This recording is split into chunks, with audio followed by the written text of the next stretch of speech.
के पलटते ढंग। पुणे में रहने वाली शीना की ससुराल में सिर्फ 3 लोग थे। इस वजह से घर में ज्यादा काम नहीं होता था, तो वो दोपहर तक अपना सारा काम खत्म कर लेती थी। लेकिन उसके बाद वो बोर हो जाती।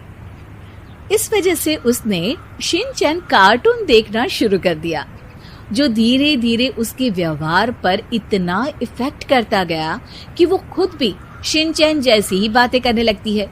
एक रात डिनर करते हुए, अरे बहू, जरा अचार तो देना। ओहो ससु माँ, आपसे इतना काम भी नहीं होता। इस तरह तो आप जल्दी जल्दी बुढ़िया हो जाओगी। अरे शीना, ये तुम कैसे बात कर रही हो? आपको तो कुछ भी समझ में नहीं आता। ये शीना का शिनचैन स्टाइल है। ऐसा बोलकर शीना वहाँ से चली जाती है। अगली सुबह शीना सबके उठने से पहले ही घर का काम खत्म करके कार्टून देखने बैठ जाती है। अरे वाह बहू, कमाल ही कर दिया। इतनी जल्दी सारा काम खत्म कर दिया। बस भी कीजिए, अब मैं इतनी भी कुछ खास नहीं।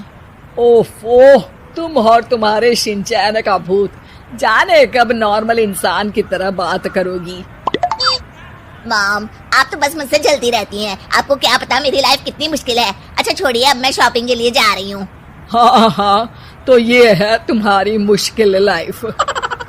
शीना शॉपिंग करने मार्केट पहुँच जाती है, जहाँ उसे जय के ऑफिस की एक लड़की मिलती है। हेलो, आप जय की वाइफ है ना? हेलो, मेरा नाम शीना है। मैं 26 साल की हूँ और मुझे शिमला मिर्च बिल्कुल भी पसंद नहीं है, पर शिमला जा सकती हूँ। हाँ। शीना की बात सुनकर लड़की आगे कुछ बोले बिना वहाँ से चली जाती है। कमाल है, आजकल के बच्चों को इंटेलिजेंट लोगों से बात करना आता ही नहीं। शीना शॉपिंग करके घर वापस आती है, जहाँ सास और जय साथ बैठकर आइसक्रीम खा रहे होते हैं। मैं कितने मतलबी लोगों के बीच रह रही हूँ। एक छोटी प्यारी बच्ची के बारे में सोचे बिना सब आइसक्रीम खाने बैठ गए। अब इतना नाटक करने की जरूरत नहीं है। तुम्हारी आइसक्रीम फ्रिज में रखी है, खा लो।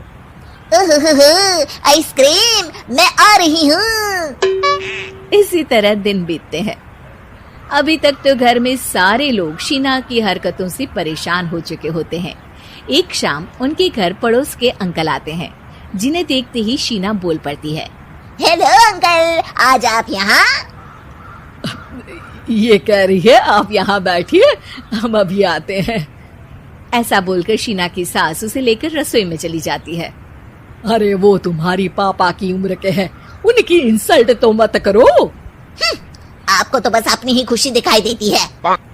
शीना के ऐसे बोलने पर सास हैरान रह जाती है और शीना बाहर आकर अंकल से कहती है, तो अंकल, आज आप क्या लेने आए हैं? या फिर बस सासू माँ को देखने का बहाना चाहिए? वैसे ये इतनी भी अच्छी नहीं है, पूरा समय मुझे डांटती रहती है और कभी कभी तो खाना भी नहीं देती। अंकल हैरानी से उसकी ओर देख रहे हैं। तभी उसकी सास वहाँ आती है। अरे शीना, इतना झूठ मत बोलो, मैंने कब तुम्हें खाना नहीं दिया? अरे ऐसा बोलोगी तो तुम्हें आज रात का खाना सच में नहीं मिलेगा।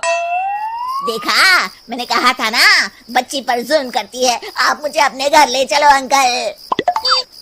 इस तरह दोनों सास बहू में तू तू मैं शुरू हो जाती है, जिसे देख अंकल तो डर कर भाग जाते हैं, लेकिन वो दोनों चुप ही नहीं होती।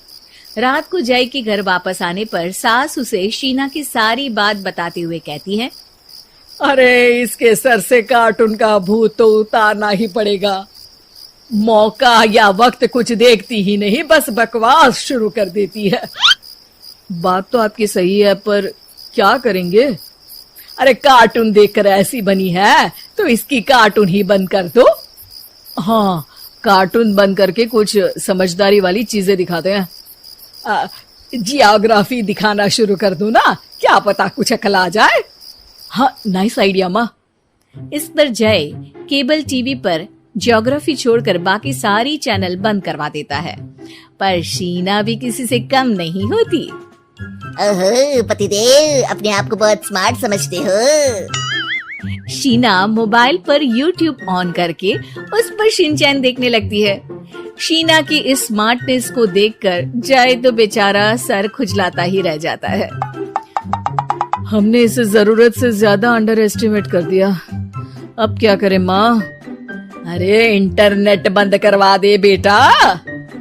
शीना को कार्टून की दुनिया से बाहर निकाल वापस इंसान बनाने के लिए अब जय इंटरनेट भी बंद करा देता है, जिससे शीना परेशान हो जाती है। सब मेरी खुशी से जलते हैं, पर अब क्या करूं? शीना सोच में पड़ जाती है, लेकिन कोई आइडिया नहीं मिलता, जिस पर मजबूरी में वो ज्योग्राफी देखना शुरू कर देती है। लगता है अब कुछ ही दिनों में इसके सिर से शिनचैन का भूत उतर ही जाएगा। हाँ बेटा, उम्मीद तो यही है। दिन बीतते हैं और घर में सब शीना के बोलने का इंतजार करने लगते हैं, लेकिन शीना टीवी में ऐसी खो जाती है कि उससे पूछे सवालों का हाँ या ना के अलावा और कुछ जवाब ही नहीं देती।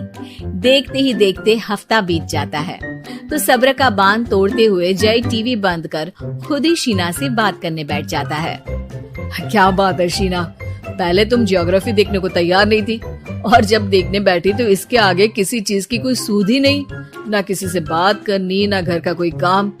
अरे माँ कब तक अकेले सब कुछ संभालेंगी? अभी भी तुम्हारे सर से शिनचैन का भूत उतरा कि नहीं?